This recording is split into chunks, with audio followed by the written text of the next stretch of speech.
Recording is on.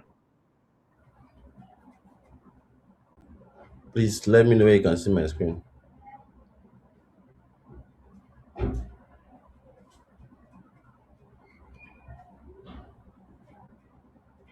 Is it up now?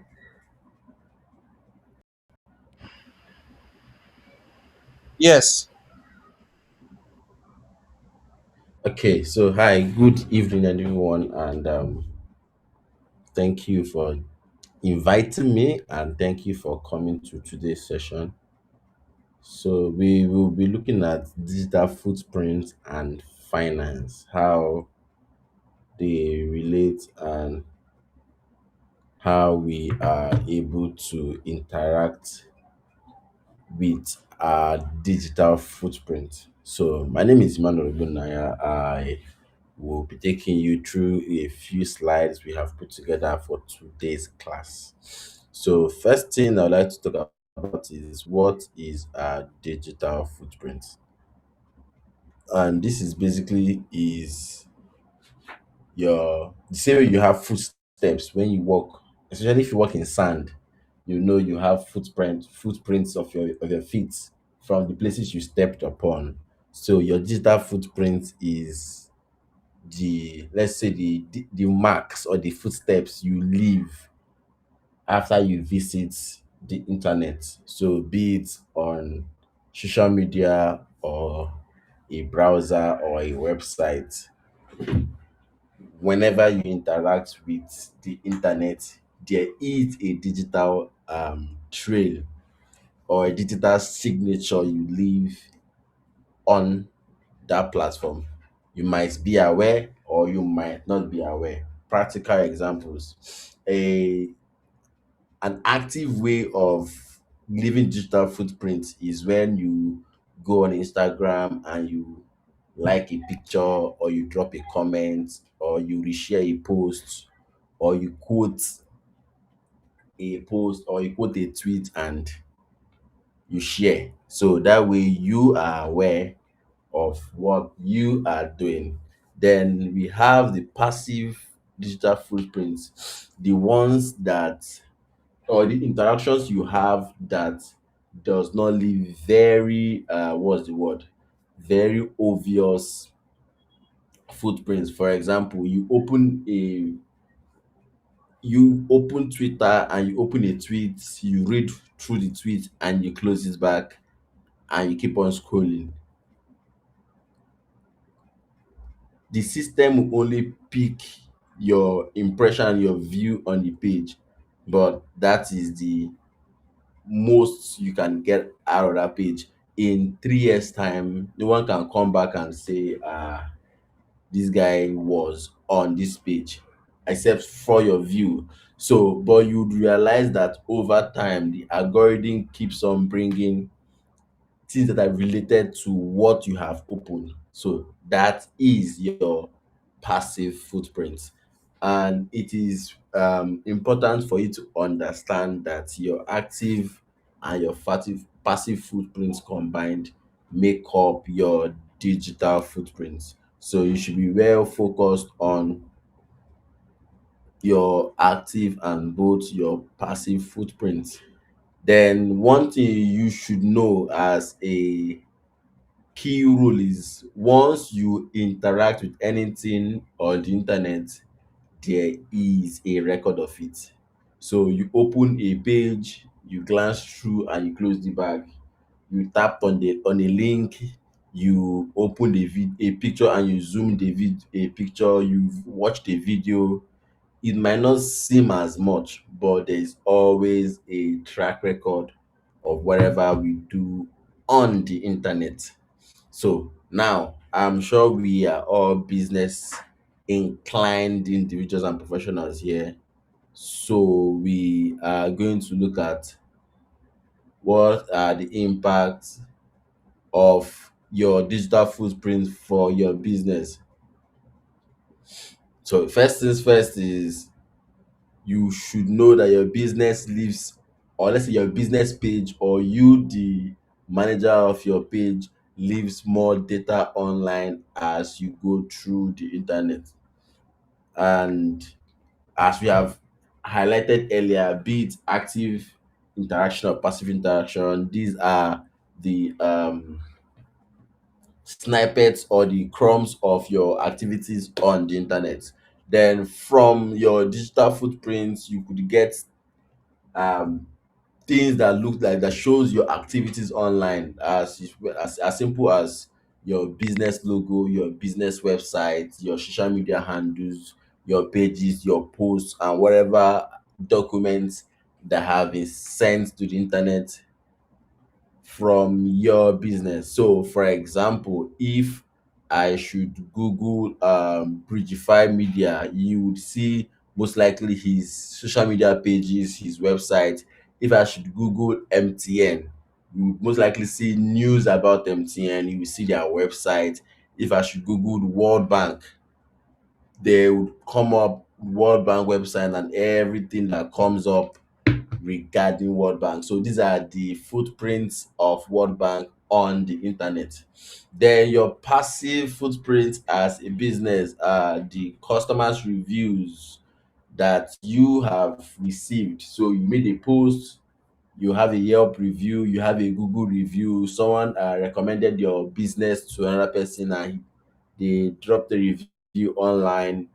These are the items that would make up your passive footprint. So as a businessman, you should be interested in your active footprint and your passive footprint, in the sense that as much as you are invested in building a website and you have and you're into social media engineering and you want to optimize your search engines to get more views for your page, you should also be keen to understand how are the actions of other people impacting your business. What kind of reviews are you getting from your previous customers or any random person that stumbles upon your page? How long do they spend on your page? How easy was it for them to go through your page, and the kind of interaction they have with your page? So the bottom line here is you need to ensure customers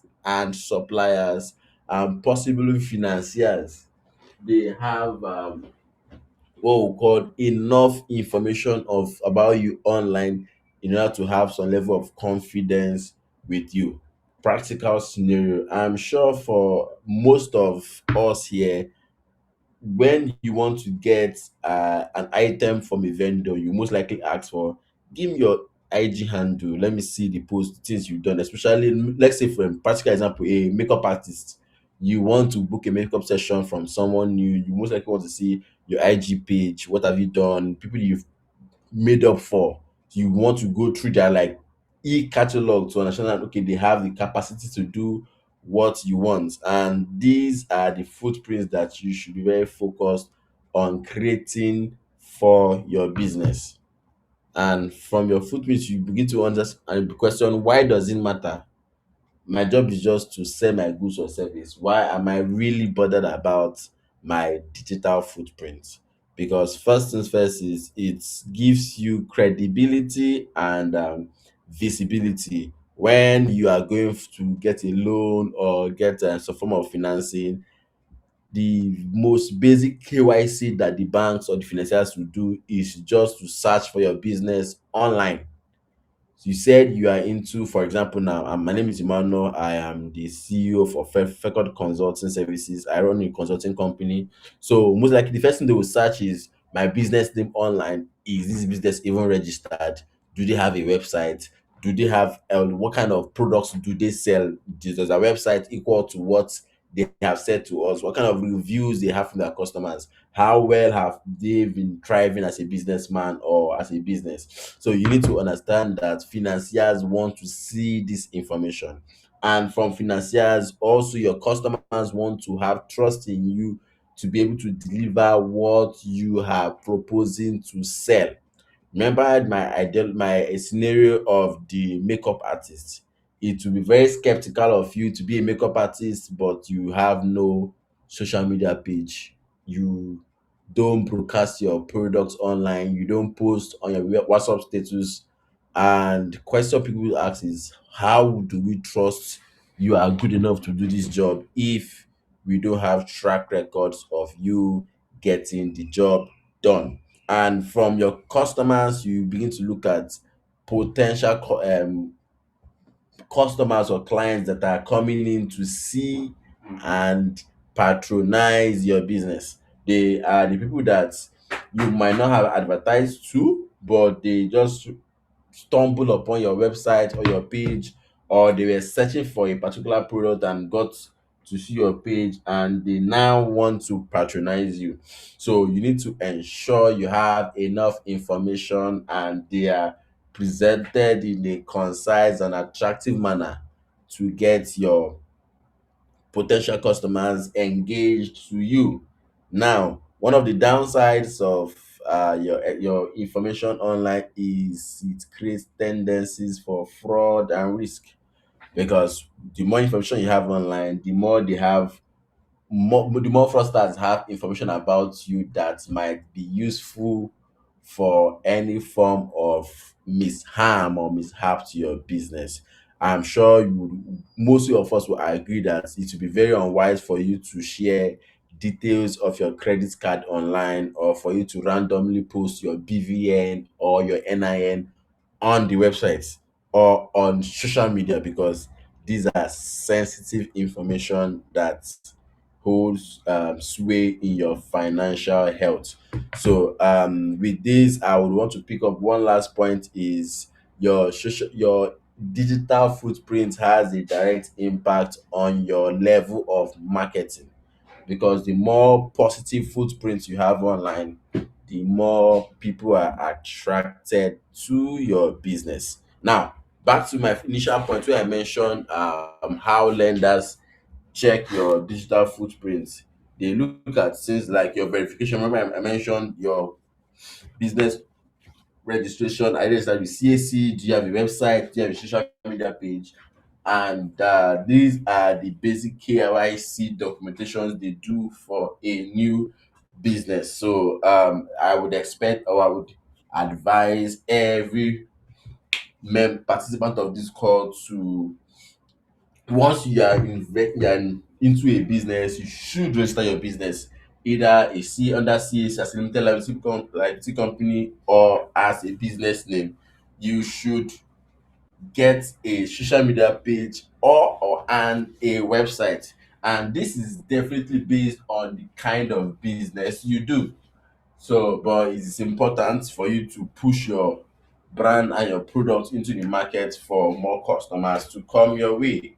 And other digital footprints you have are your transactions to your customers, be it your bank statement, be it invoices, be it proof of sale. I know if you go to some Instagram pages, you see some products that they have there and they will tag it sold, product out of stock. These are proof that this product is part of our product line, but we currently don't have it available because they have been sold.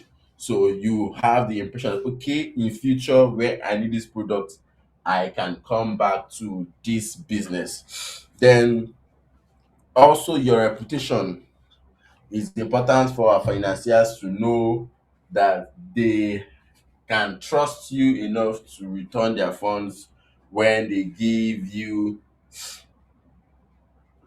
loans or any form of credit facility. And we have basically discussed about that. They do KYC on your business. They try to get your credit score, know how you have behaved with your customers, how well you have provided services to your customers, the level of interaction you have, the your business reach, what amount of followers you have on social media, and how well you have been able to manage your information to prevent fraud and risk. So at this point, any question before I go ahead?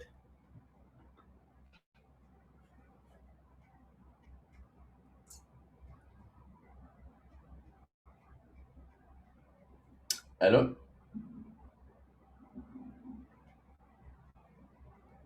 Can you hear me? Yes, we can. Okay, so I've assumed no questions and I will. go ahead. Now, what are the risks that might face your business if you don't manage your digital footprint well? The first thing and the most important is a breach of data, either from identity theft or financial theft or theft of data, your customer's name, your customer's bio data, your customer's home address, the kind of products they bought. And for someone like me that is into financial consulting, it would be very severe if the bank statements of my customers are leaked online or their financial accounts are open to public view. So these are the things I would definitely not want to happen to my business. And another key factor is the risk of oversharing. Most times, in a bid to be more expressive, we tend to share information that might come back to hurt us. For example, you got a new phone and you are sending pictures of the phone online, and you tend to send the IMEI number. There's a risk that the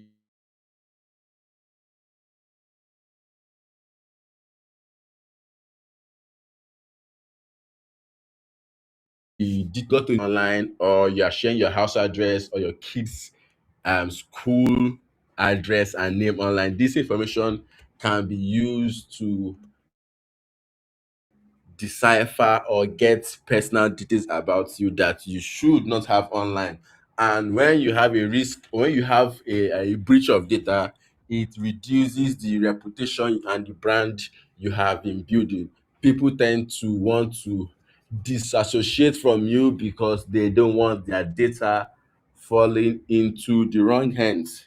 And one thing you should always know is once there's a breach, other hackers and fraudsters would always want to come back and try because they know or they have seen proof that a data breach can be a success with your business. Then 5 ways for you to strengthen your SME's footprints. Now we have seen what your footprints can do, seen why your footprint should not be at a low position because of the risk. And now we're looking at how you can strengthen your SME footprint. One is to get found, as simple as that. Ensure you create a page, website, or social media page. Go to online to optimize your search engines and work with your social media account manage to ensure they keep on posting and pushing your brand into the market for the algorithm to pick. So with that, you need to ensure you get a page and your business is visible to the open market. And for that page, I will go to you to understand that you need to get high level security on your pages, two-factor authentication. You get separate emails from your personal emails.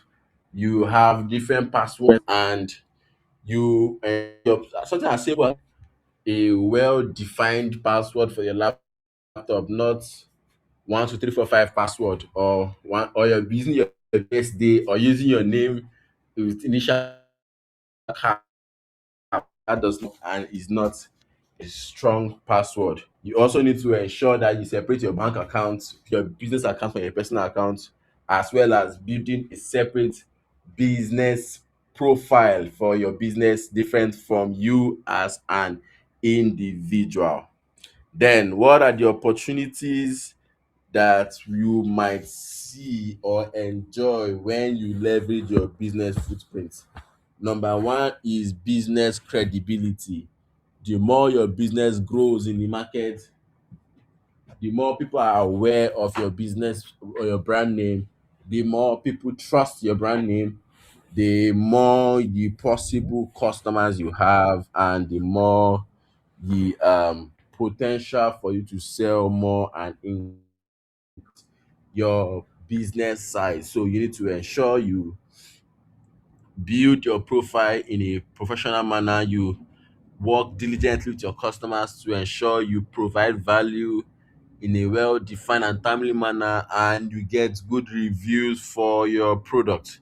This way you are leveraging your appearance and your footprint online to get your business out there. And one thing I always add is, whenever you have come to that point where you now hold sway, meaning that you have a large amount of audience on the internet or on social media, it is now easier for you to advertise your product.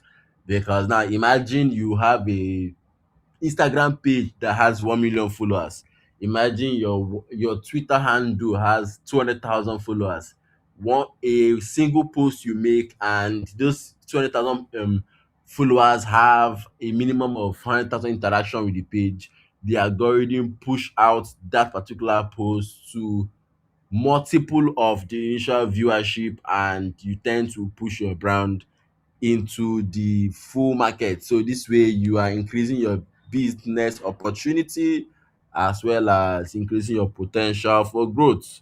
Then you also need to know that the increase in your business opportunities both online and offline means that there is a better track record for your finances, and it will be easier for you to get a loan or a credit facility. Now, why is this important? It is important because as your customers and clientele increase, a time will come where you need to upgrade or expand your operations. And with this, you need financing that is readily accessible. So the increase in your digital footprint creates a track record for you to rely on in negotiating your loan facilities or any form of financing. And one thing I'll add is, with the increase in digital footprint and interaction, you can get what we call big data. Big data is basically filtered data that you can use to that you can download and scrutinize to get possible information about how to service your customer as well. Meaning, once you have data of the interactions with your page, how many viewership you have per post, what kind of views fit what demograph or what particular demograph of the community. That way you can begin to streamline your product to the best way that you can manage your resources and get optimum value. For example, it is easier to sell cars to guys than to female parties, because cars are more of a masculine thing. And on the flip side, there's no point marketing wigs and lashes or feminine clothes to a man, because it is not what he is looking for. But with your digital footprint and level of interaction you have with your customers, you would know what specific products you have to push to specific classes of customers, and how to quickly turn those ads into potential customers or sale. Then the last point is financial education aligned to you. It helps you understand how well your business is doing in the open market. What's the market share of your products, what is your profitability position, and how you can grow your business in the market. So what are the best practices for managing your footprint? First thing you should do is you should audit yourself. Search for your business online, search for your personal name online, look at the list of items that, or the news or the articles that are attached to your name, and how well you can position yourself for greatness.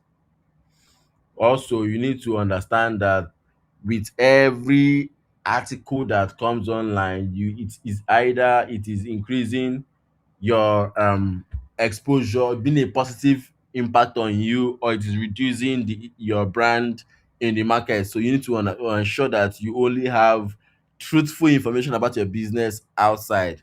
Then always ensure that your data is secure, so use two-factor authentications and stronger password managers to secure your social media account and your data online. You should always practice caution and be precautious of whatever you are doing in the internet. Don't give permissions or unrestricted access to your data to any random person, because it poses a big risk of data breach. And I would always advise use VPNs, ad blockers, or any cookie cleanup as much as possible, because this way it helps you ensure that your data is not saved with the wrong party. And finally, I would always advise I'd use different accounts for your business, different from your personal life. Use different email addresses for your financial, different from your marketing, and different from your operations. So this way you don't have a mix up of your activities. And now we look at the future of digital identity and finance.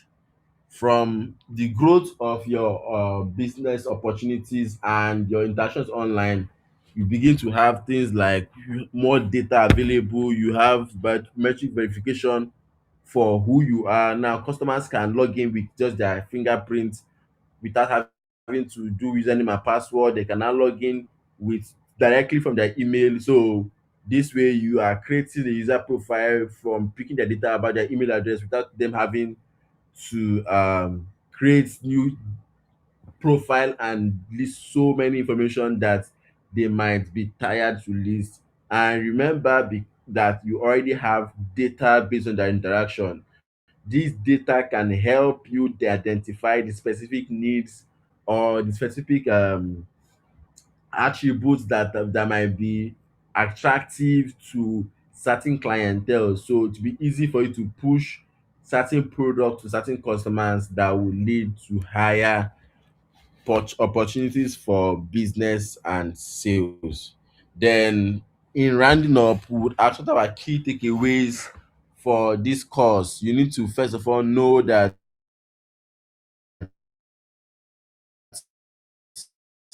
your digital footprint is the same way you have your physical body, your digital footprint is your electronic body. So take care, the same way you take care of your image physically, you should always take care of your image online. Ensure that you expose yourself to all opportunities and limit the amount of risk you face from your online activities. This can be possible by you managing and auditing your interactions online, making sure you don't share information unnecessarily or you don't put yourself in harm's way online. And finally, you protect your data, because your data is equal to your money. Just see data as money. The more of your data that is online, that is unnecessarily online, the more money you are losing to customers and fraudsters. And with this, we will bring our discussion to a conclusion. So these are my questions for you. Think about this. How much of a financial life is online? Do people know which day you get paid your salary? People know when you make a big business sale. Do people know the bank you use because you have shared a payment receipt online? People know your vendors and your suppliers because you have posted your vendors invoices online. And what form of information is available on the internet for your business? You should also understand what kind of data is available online that you can benefit from to push goods and services to your customers. Third one you should look out for is how can you make your business more secure, and what is your reputation online. So with this, I bring this our session to a conclusion and I look forward to your questions. So I'm handing over back to Mr. Shegun. Thank you very much. Thank you very much, sir. So I'll thank you very much, sir. I'm sure we've all learned a thing or two. And yes, so we've posted a few questions in the group in the chat box. You can just go to there.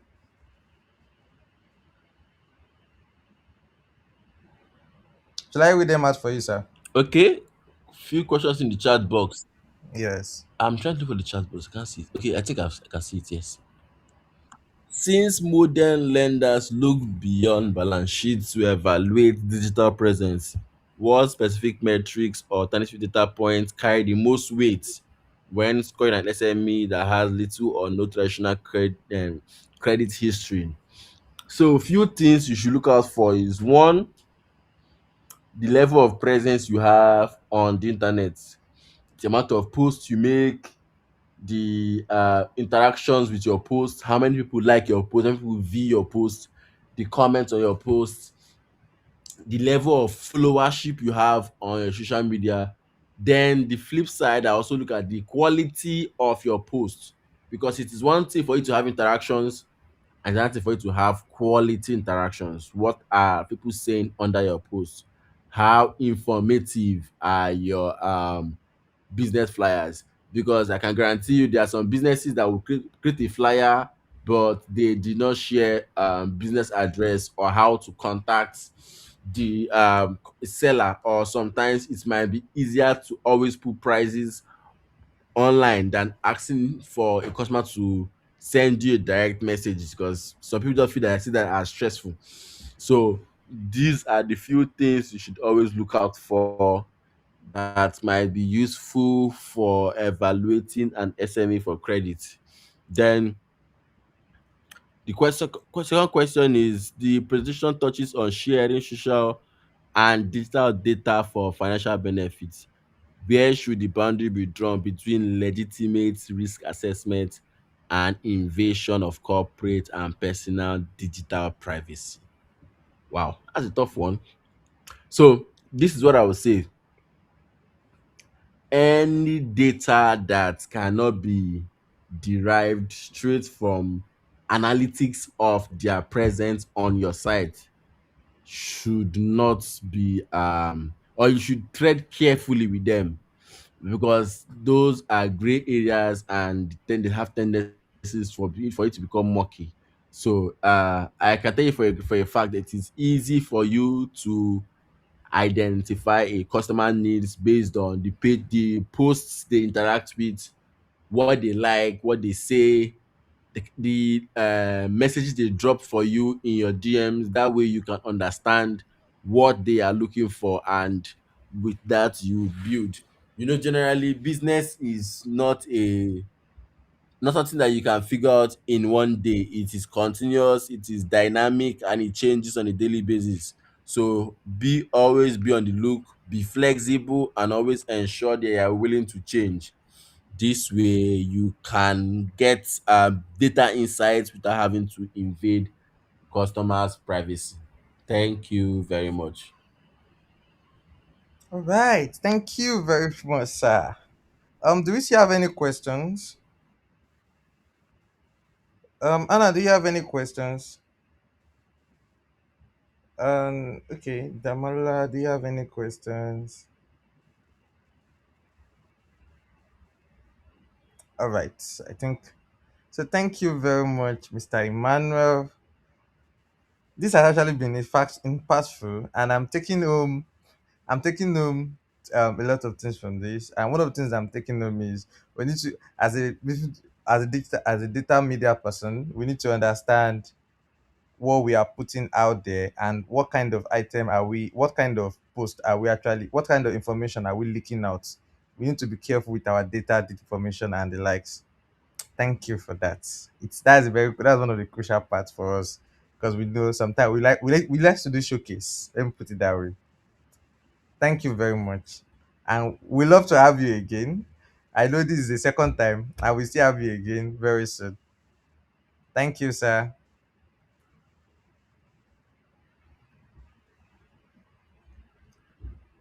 Thank you very much, sir. Thank you for inviting me. Right. You can show some reaction as excitement to show our appreciation that we've learned something from Mr. Emmanuel.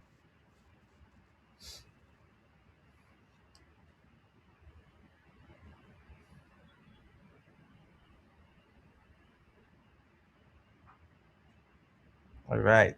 We are saying thank you, Mr. Emmanuel. All right.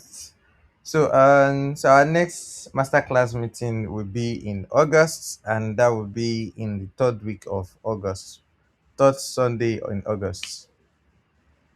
So this has come to an end. It's a great honor to have you all. You can rewatch this on our YouTube channel. You will see it there. And you can also have your further information to reach out to Mr. Emmanuel. We'll be dropping his LinkedIn details in the group, and also in our on the YouTube access. You can see his details there, his LinkedIn URL there, and chat him up for it on that matter. Thank you once again, everyone. So, Mr. Mando, you can go, sir. Thank you very much, sir. Thank you, everyone. Have a beautiful evening.